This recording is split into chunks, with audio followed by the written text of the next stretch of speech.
Good afternoon to everybody. Today's session for third semester, second BCom, computer applications and general. Paper corporate accounting. Topic: over subscription of shares, allotment of shares on pro rata system. ఈ రోజు class దేనికి సంబంధించింది అంటే second BCom వాళ్ళకి corporate accounting లో over subscription అంటే హెచ్చు చందా, వాటాల యొక్క హెచ్చు చందా, వాటాలకి హెచ్చు చందా జరిగినప్పుడు వాటిని ప్రోరాటా సిస్టంలో కేటాయించడం అనేది జరుగుతుందన్నమాట. దానికి సంబంధించినటువంటి ఎక్సర్సైజ్ ఈరోజు చూద్దాం.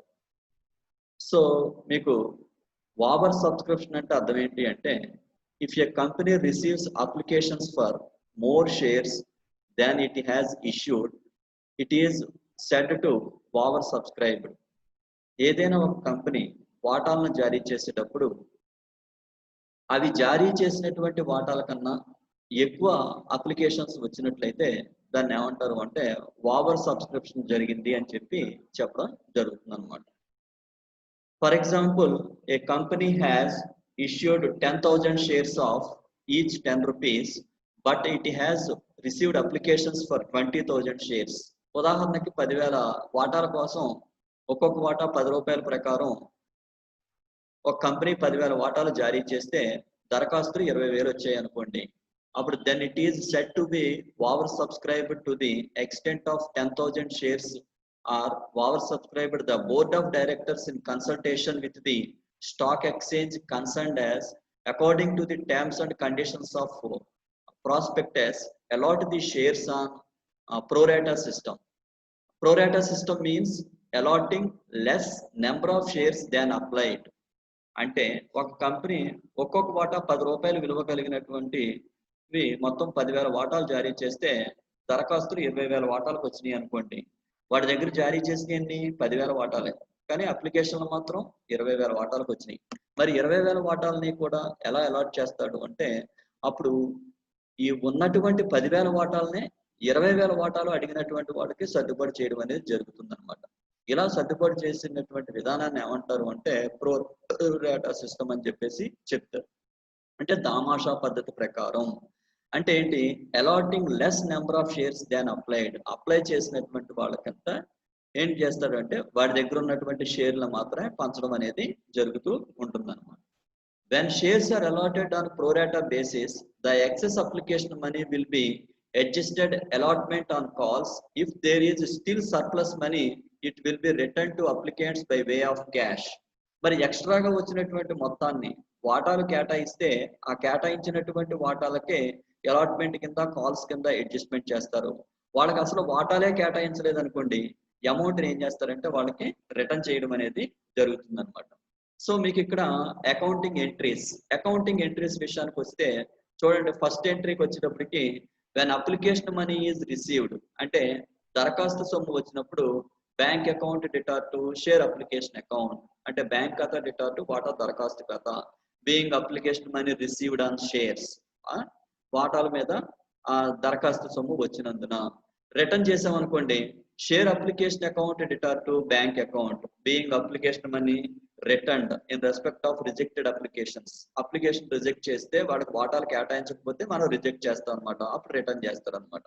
సో తర్వాత ఏంటి అంటే when application money is adjusted towards amount due on allotment అంటే ఎక్స్ట్రాగా ఉందనుకోండి అమౌంట్, దాన్ని అలాట్మెంట్ కి అడ్జస్ట్మెంట్ చేయాలన్నమాట.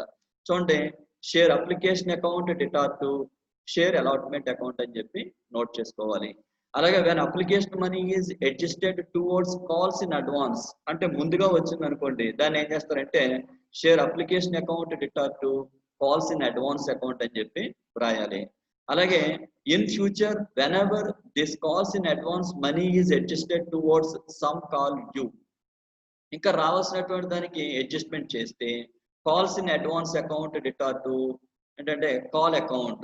Being the calls in advance money adjusted towards calls అంటే అడ్వాన్స్ గా వచ్చినటువంటి దాన్ని ముందుగా ఉంచుకుంటాం, అలాగే ఆ కాల్ అకౌంట్ లో రావాల్సినప్పుడు ఈ అడ్వాన్స్ గా వచ్చినటువంటి కాల్ మొత్తాన్ని అది సర్దుబాటు చేసినప్పుడు కూడా ఈ ఎంట్రీస్ ని రాయవలసి ఉంటుందన్నమాట.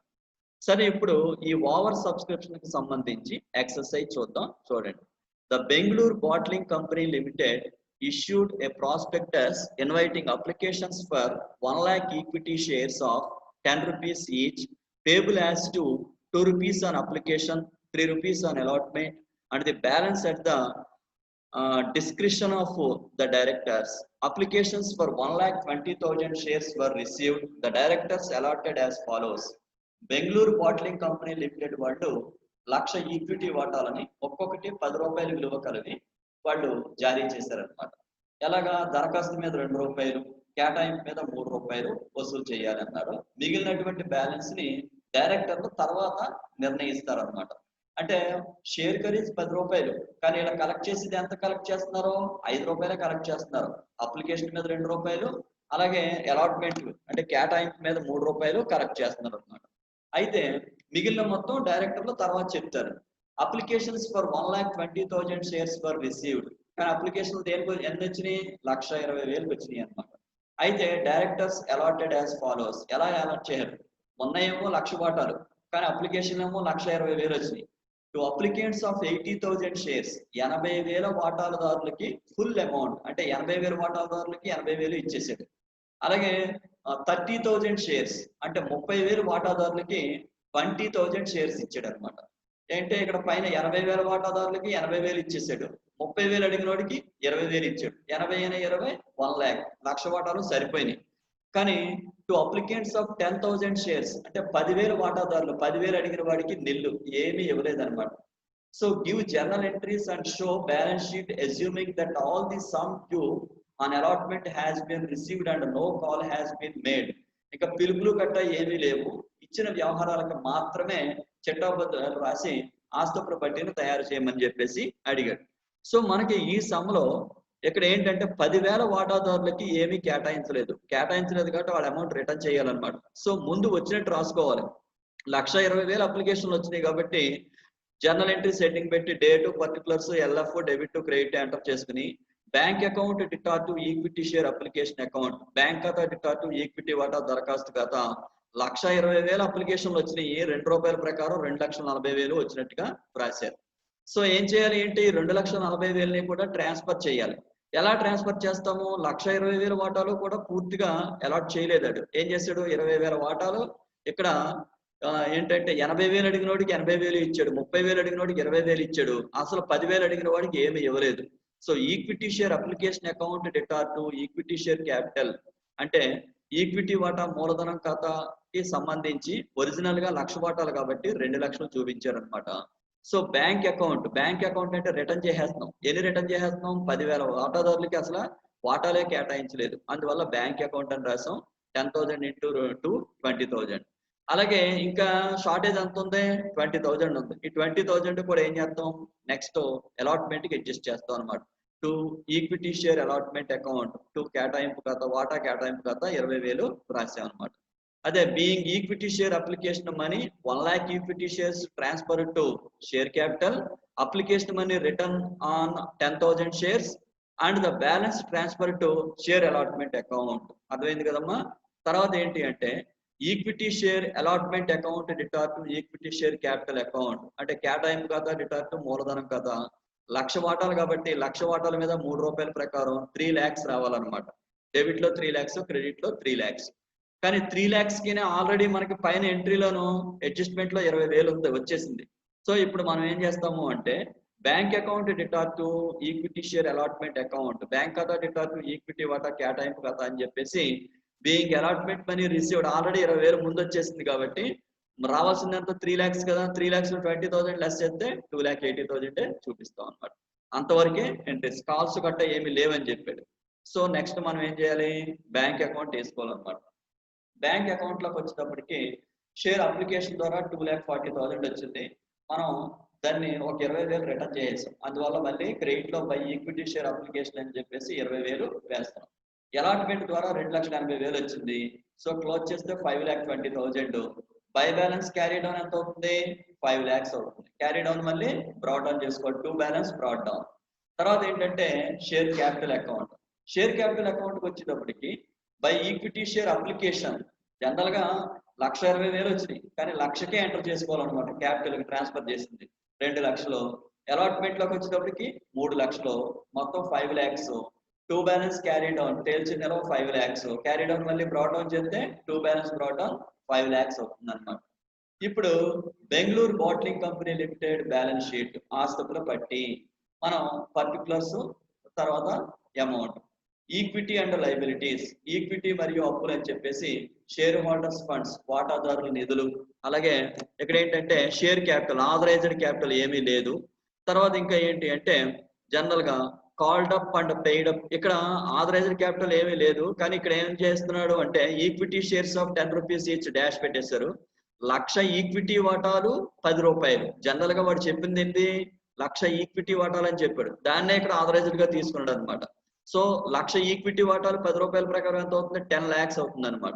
సో తర్వాత ఏంటంటే called up and paid up and issued and subscribed capital, ఇక్కడ జారీ చేసిన చందా అయిన మూలధనం. ఇక్కడ ఏంటి అంటే 1,00,000 ఈక్విటీ వాటాలు 10 రూపాయలు విలువ గలవి, 5 రూపాయలే కాల్ చేశాడు. ఎందుకంటే అప్లికేషన్ అలాట్మెంటే చేశాడు, కాల్స్ చేయలేదు. అంటే 10 రూపాయలు విలువ ఉన్నదని 5 రూపాయలకే కాల్ చేశాడు. అంటే 1,00,000 మీద 5 రూపాయల ప్రకారం ఎంత అవుతుంది, 5 lakhs అవుతుంది అనమాట.